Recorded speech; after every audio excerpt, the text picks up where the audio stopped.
Oh, Klavdia, it felt like yesterday that we were all there at the grand final. Everyone's now back home. Has your post-Eurovision depression set in? Oh, Steve, it feels like yesterday indeed.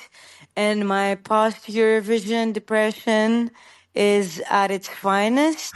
I'm struggling to deal with it, but I'm sure I'm going to be fine. Firstly, just congratulations. You came an amazing 6th place in the grand final. Thank you so much. I'm really so happy about the 6th place. I feel very honored to get that place for my country and me as well. And I'm very grateful for all the people who voted for us and supported us. So stay right there. We are going to get the full debrief with you. This is the official Eurovision Song Contest podcast.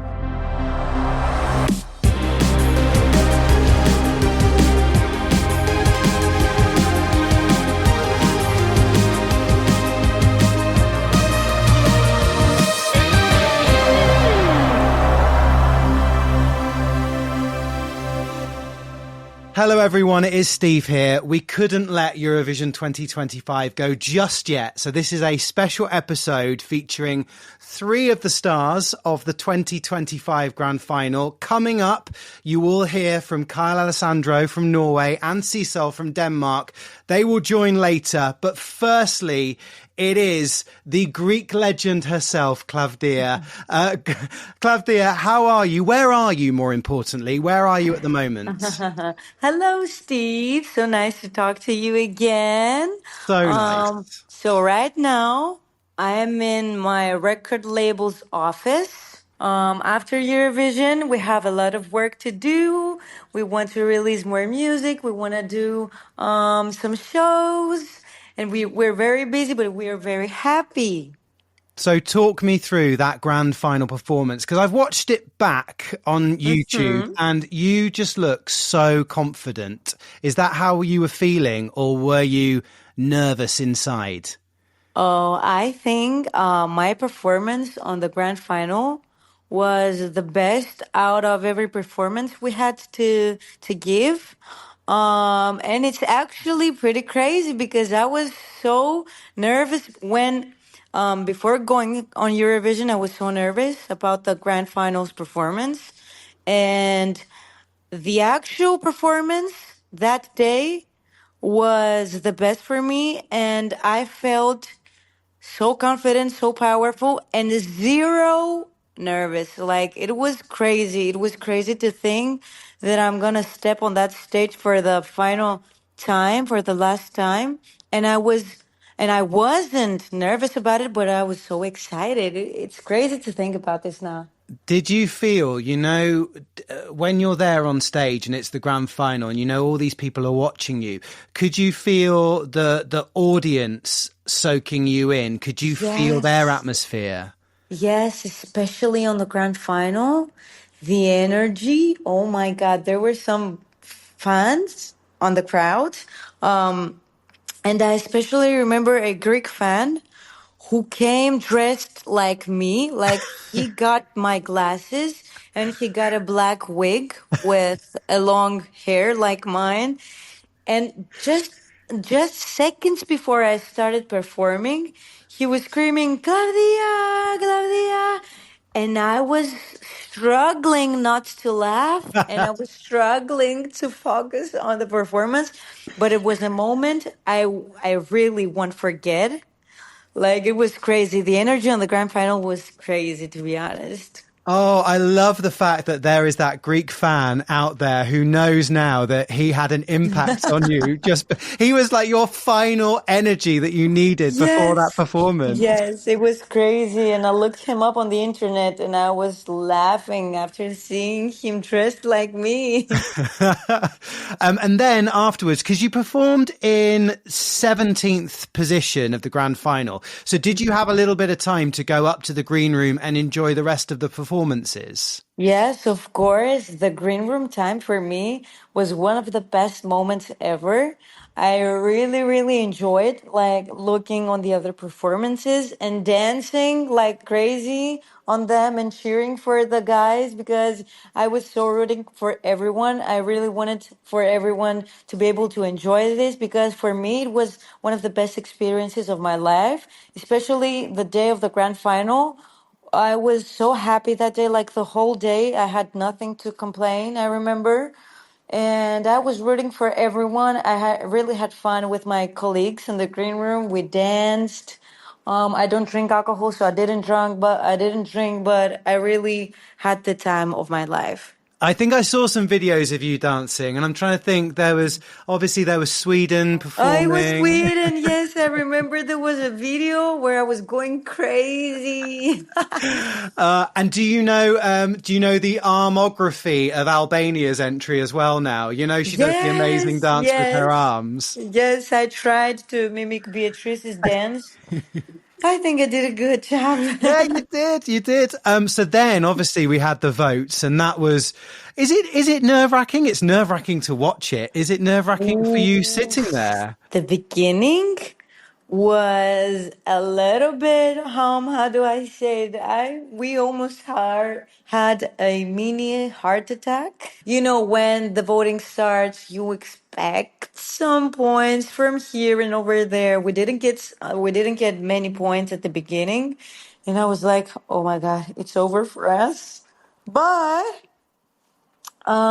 it went pretty well. It did. You got some excellent jury points, and then you got some excellent public points, and it landed you in sixth position, a top 10 finish at the Eurovision Song Contest. We actually, when the voting ended, we actually didn't realize we came out sixth because we were expecting because there were other countries after us to get some more points, and we were nervous if other countries get more points, we were gonna drop from sixth to seventh, eighth. You know how it goes.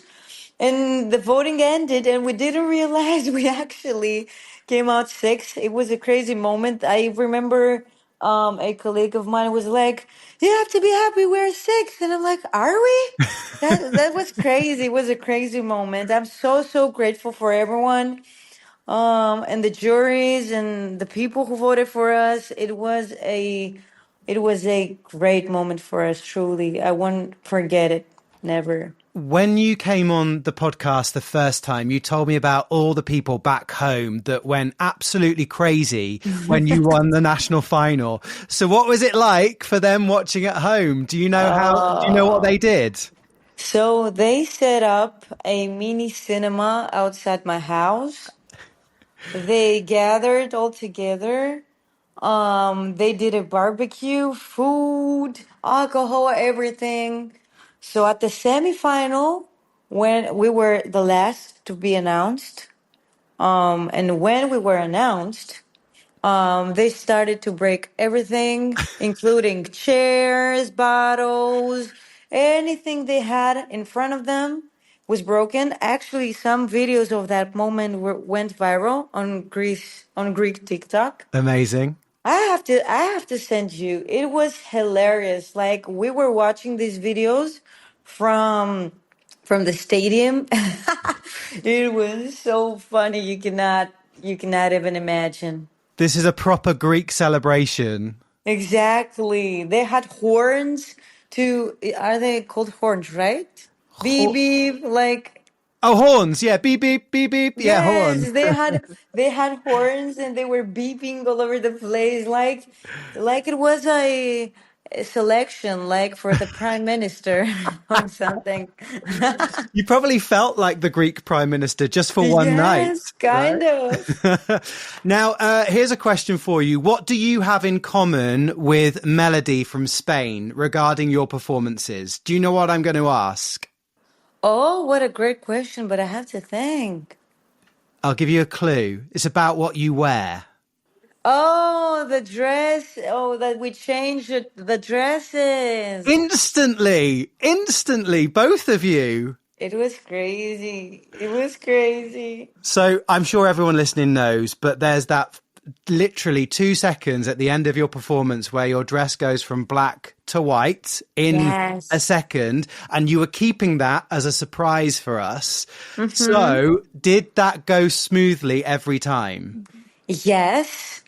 Almost every time at the rehearsals, like at the at the very end, it was almost like I had 2 seconds to watch my nails or take my phone out. It was so perfectly rehearsed, especially at the very end. We had rehearsed that, oh my God, for so many months, back and from back in Greece to Basel as well.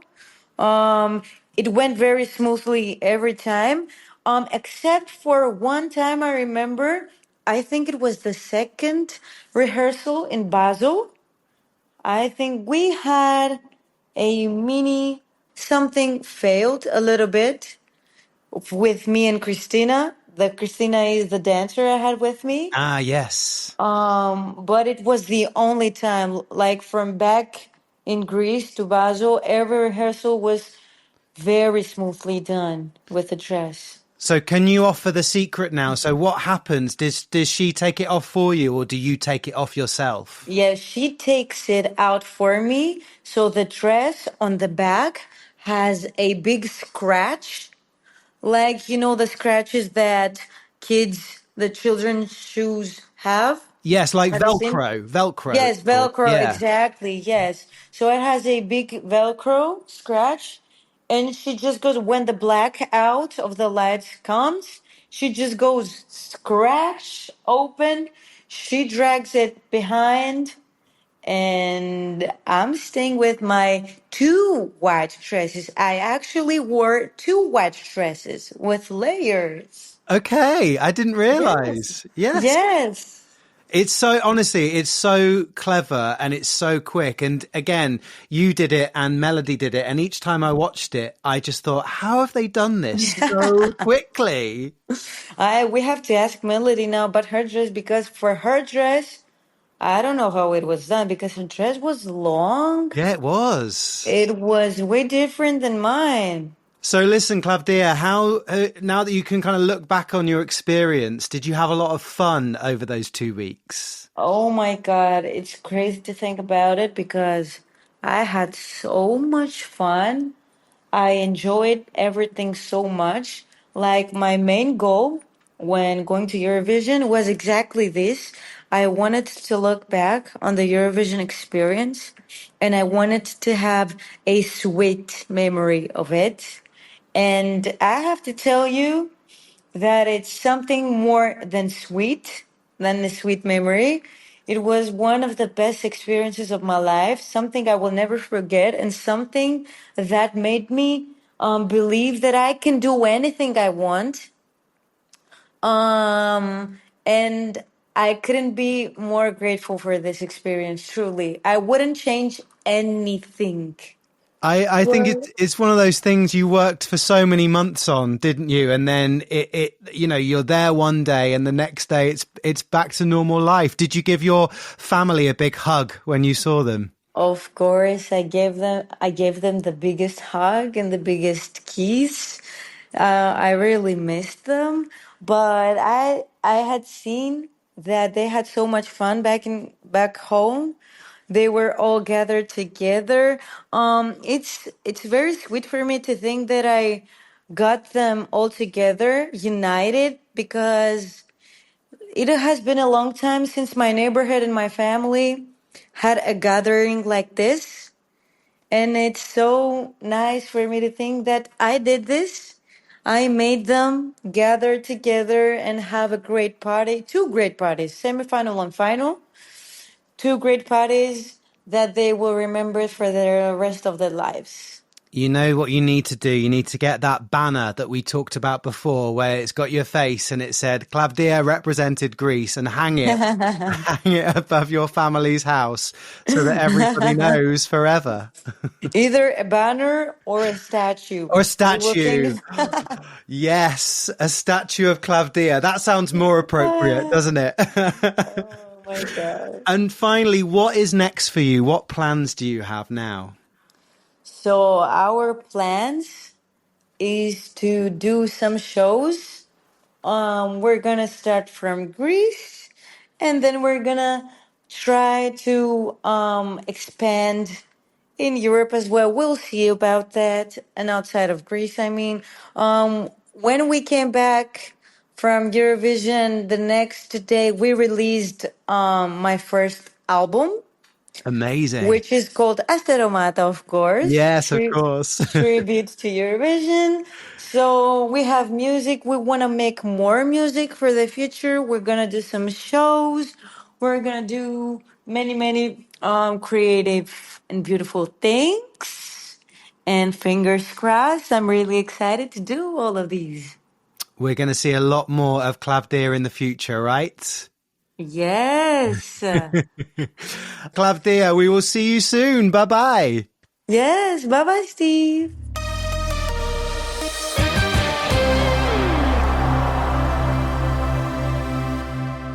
Welcome back to the official Eurovision Song Contest Podcast Debrief. And I've got two people here who I am so pleased to be joining me on the podcast. Two people who made a firm friendship during Eurovision. They are together. They are almost like husband and wife these days. What did I say? Daughter, more like son and mom. Not even close to husband and wife. We're like, oh, no. Son and mum, Kyle Alessandro from Norway and Sissal from Denmark. Hello. Hello. So I asked Klavdia this. How is your post-Eurovision depression? She said it is very real.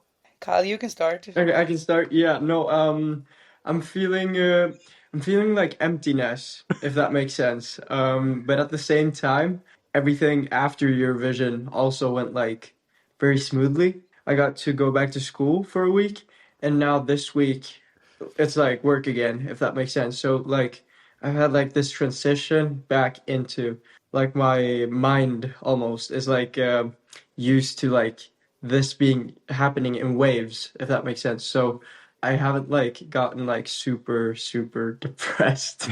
Personally, I haven't had any post-Eurovision depression. I don't know why. I think probably because I have kids. So there's always something more important and bigger for me at home.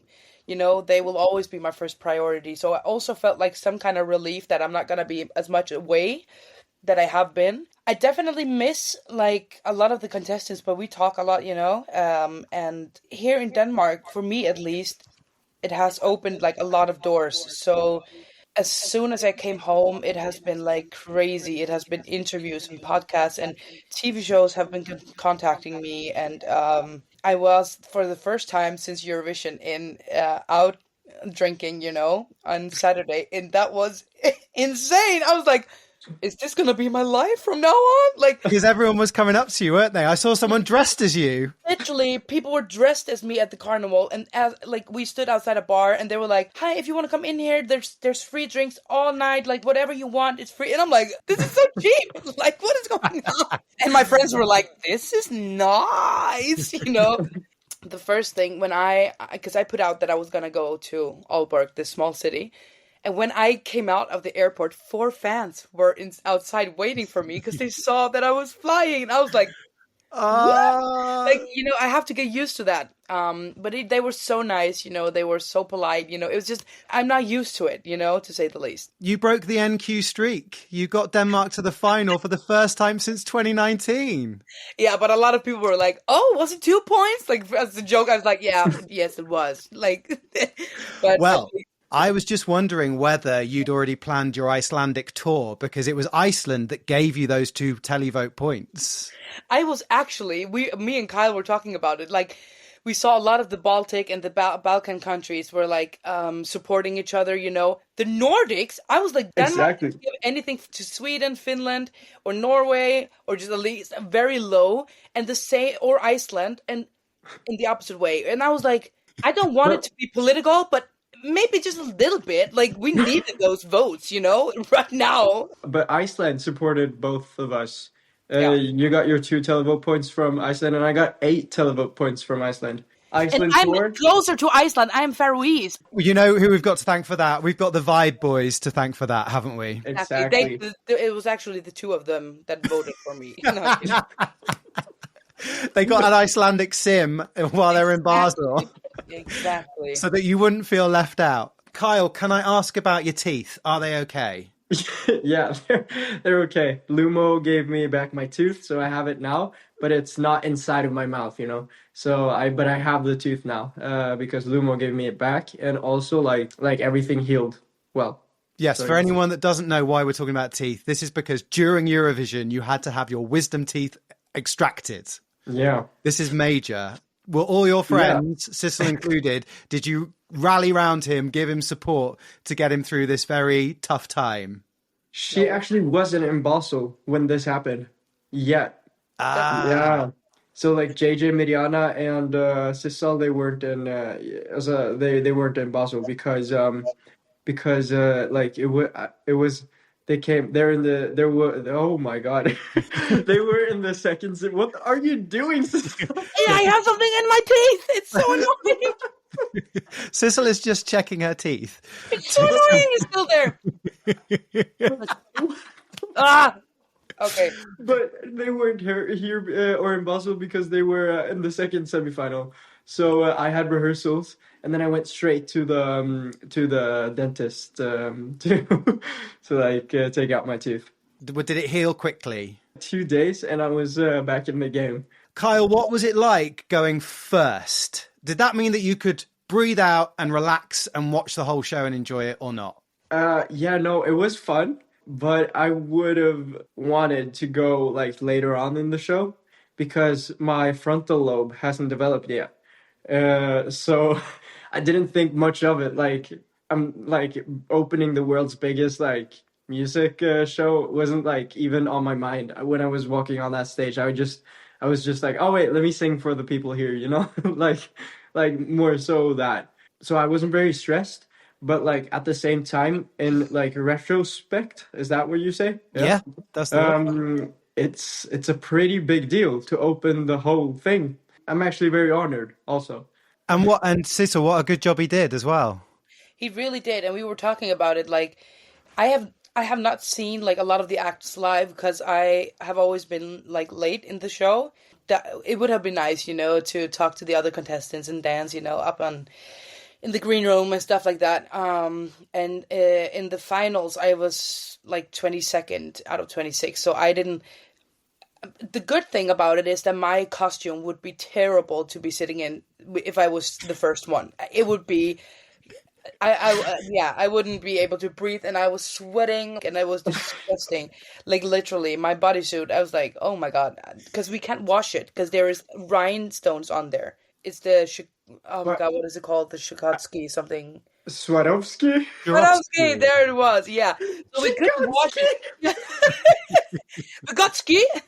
That's like a professional philanthropist, but okay. But it was like we just had to damp it. It was nasty to say the least. Like literally every time I took a shower in the morning, I was like, I think because I run a lot when I'm in the bodysuit because I need to warm up my body as well to get my vocals up. So I ran and sprinted around literally. So I'm sweating, but just to get up because my vocals were a little bit, you know, it wasn't that good. So I had to warm up my body. I've just got this vision now of you running around the arena in Basel, getting ready to go on stage. Like, it was the backstage area. It was the backstage area. Like the Tasmanian Devil, you know, from Looney Tunes. Exactly. Like, I was literally, my choreographer, she was like, "Where is she?" I was like, "I'm here!" Running, you know.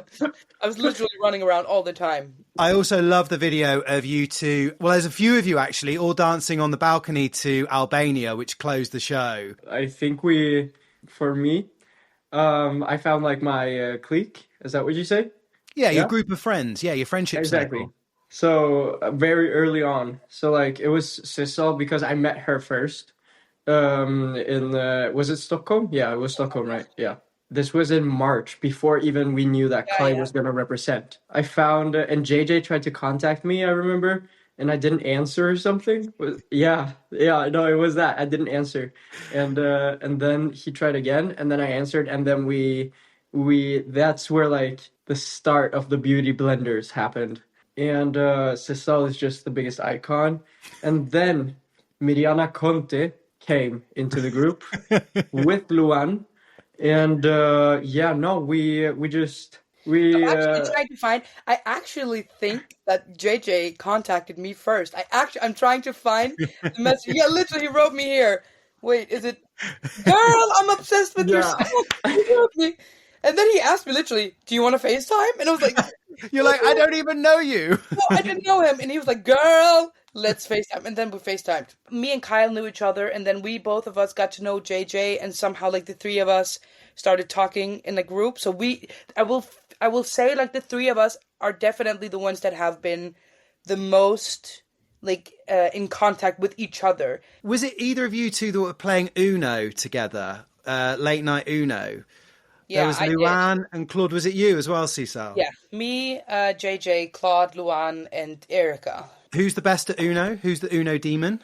Who won? I think Claude won, and then I was second. It was actually because all of them, they live in the same hotel, and I lived like 1 kilometer away, and Kyle was in another hotel further away. So you were the one that gate crashed their hotel. You gate. Exactly. Okay. And it was just, I think the funny thing is like, I forget like sometimes that a lot of the artists that are representing their country, they are very famous in their own country. Like, because I didn't know who Luan was before, but she is huge in her country. And we were sitting there, and I was like, "Who is that guy? He keeps like sitting there." And she's like, "Oh, that's my bodyguard." I was like, "Oh, oh, you have a bodyguard?" She's like, "Yeah." Like, she sells out arenas in France. Like, Yeah. she has a lot of flats and houses. Like, she's so famous. And I was like, and she was like, "I love that you don't know anything," because JJ, he knew who she was. He was like, "I learned about you in school." Yeah. So she was like, she loved that a lot of people were like that chill around her, because she's maybe used to a lot of people being like, "Oh, she's very famous," because she is famous, and Claude as well. And then there was me. Well, I was going to say it's a good leveler because everybody has the same opportunity. Did either of you know who Gabri Ponte was? Because he's arguably Yes. the biggest celebrity out of everybody. Blue Dabba Dee Dabba Die. Yeah, yeah, right. Yeah. I didn't know who he was, but my producers, when I was there they came with me to Madrid and they saw him. They were like, "What is that guy doing here?" And I was like, "Huh?" They're like, "That's Gabri Ponte." And I was like, "Yeah, he's representing San Marino." He was like, "He has 50 million listeners a month. He came with a private jet," like literally. And the funny thing is, like, he was last in the Eurovision Song Contest, and he's the one who has the biggest career of us all, you know? And that's hilarious. People were like, "Ha!" And I was like, "What are you laughing about? He's coming with a private jet. Like, I think he'll be laughing at us. Like, no." Let's talk about your friend JJ winning. How proud are you that he lifted the trophy with that song "Wasted Love"? Kyle, what did you make of it? Yeah, and I was so proud. I remember walking towards when like to Mariana because we were at the same level in the green room, and JJ was just above, and we were just like, "It's gonna happen. It's gonna happen now." Oh, I got goosebumps now just remembering that moment. Mariana and I also we were holding hands and we were like looking at each other's eyes and like saying this is gonna go, this is gonna happen now. And then like when they call out his name, wow, the most magical moment when the whole arena turned gold. He did it. I said, from the start, from the get-go, when we were in Amsterdam doing the Eurovision in concert, I had like, I went out to the arena to hear him perform, and I was like watching, and I was like, that literally woke up my dead grandfather from the grave. And I had like this epiphany, like, it's Vienna 26, definitely. Oh my God, I literally started bawling. I just ran over. Like, I was literally, and then I had to get out of frame because I was like, I'm not gonna steal his moment, like running over. So I literally hugged him, and then, but it was crazy. I just cried. I cried so much. I'm a crier. Have both of you been listening to songs from Eurovision, or have you had a complete cut-off since the final? To be honest, I'd never listened that much to Ich Komme by Erika Wickman. Not because I didn't like it, but it wasn't my genre of music. But I have been blasting for a week straight. Same. Oh my god, it's Ich komme. such an amazing song. I was like, why haven't I been? But I think because I am so stuck in my own song, in Eurovision, I haven't had time. I love that song. And like Zoe's song, Voyage, that was one of my favorites. Like in the end, I was like, wow, insane. What? Why haven't we been listening to the same songs? Yeah, Voyage. And I have also listened to Pulse by Kyle Alessandro also. Obviously, you know that I have listened to like Pulse by Kyle Alessandro a lot. That's your new song, right, Kyle? No, it actually came out last year, but the fans are picking it up again. There were some funny things I saw at Eurovision. One of them involved Abor from Abor and Tuna, and it was him, one of the Vibe brothers, and two of the Lithuanian band, all just playing Mario Kart in the delegation area. And I'm sure like they were due to go on stage at some point, but that is a way they relaxed. Did you two have any good like relaxation vibes before you were due to do a show? I try to avoid sleeping because that literally resets your vocals, because you get a dry throat. So I actually danced and sang a lot in the green room. No, in the backstage area. Also with the others, and I always went like, "Hi, are you home?" Went into JJ, and I went just around, And I spent so many hours in the massage chairs. They were so nice. Oh my god! Like you couldn't pass without seeing Sissal in the massage chair. Like it was so wild. And she said that she was on vocal rest, but that she was screaming. Yeah. She was like, "Oh yeah, this is so good!" Like every time someone passed me, I'm like, "Hi, I'm on vocal rest." Like, no, you're not. Like, and I also I was a lot in the area with the hairdressers and makeup artists. There was also like the ping pong tables, but I loved talking to them. They were so nice, and I'm that annoying neighbor that literally comes like, "Hi, how are you?" Like, yeah, you're the one. Knock, knock, knock. Who's in? Are you awake? Are you awake? Yeah. And they're like, "No, I'm sleeping." Not again. JJ, no, I'm sleeping. You're like, "No, wake up. Play with me. Play with me." Exactly. Yeah, we all do what we have to do to get ready and in the zone. I should ask you, what are your future plans? What is next for you both? Kyle, what's up next? Have you got more school? Have you finished that now? Yeah, no, I'm finishing the 13th of June, but I won't be there for like the graduation ceremony. So because I'm playing the biggest show in Norway. So no. Amazing. Yeah, no, that sounded but like I have. What is it? The top 40 VG-lista, which is like the biggest thing that happens a year, and MGP, like Melodi Grand Prix. It's like the biggest music thing. If I'm not mistaken, like 50,000 in the audience. Yeah, that's pretty wild. Well, that's bigger than the arena in Basel. Yeah, well, I mean, put in perspective, yes. But of course, Eurovision also feels very big because it's a TV show. So it's the biggest TV show. Yeah, no, so I'm going to do that, and I'm going to release new music, and it's going to be spicy. And Sissal, what are you up to, apart from being a wonderful mum, obviously? I'm trying to finish my studies as well. Trying my best. It's very hard right now. I don't even know when my exams are, so that would be fun. What are you studying? What are you? To be I don't know how preschool teacher. Yeah, like a kindergarten teacher, nursery teacher. Like up to ninth primary. Grade. Oh, primary school teacher. Yeah, up to ninth grade. Yeah. So I have been in school for 3.5 years. I'm only missing half a year, so I'm trying to be like, girl, get it done. And then I'm in the studio as well. I'm doing a lot of music because we're planning on releasing a new single in September. A lot of filming, actually. I can't say, but it's some Danish TV shows, slowly coming into, my program. So yeah, but a lot of music. I'm doing a lot of sessions and music as well. Eurovision opening lots of doors for the both of you, right?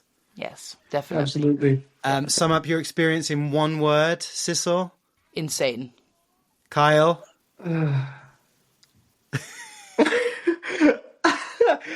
You can use 2 if you want, or even 3. 3, crazy and party. Crazy and party. I love it. Sissal, Kyle, it has been an absolute pleasure to have you as part of the class of 2025. Thank you so much for all the fun that you have brought and for your amazing performances. And thank you for giving us the tea on the official Eurovision Song Contest podcast, The Debrief. Thank you so much. Yeah, no, thank you for having us. Thank you for having us.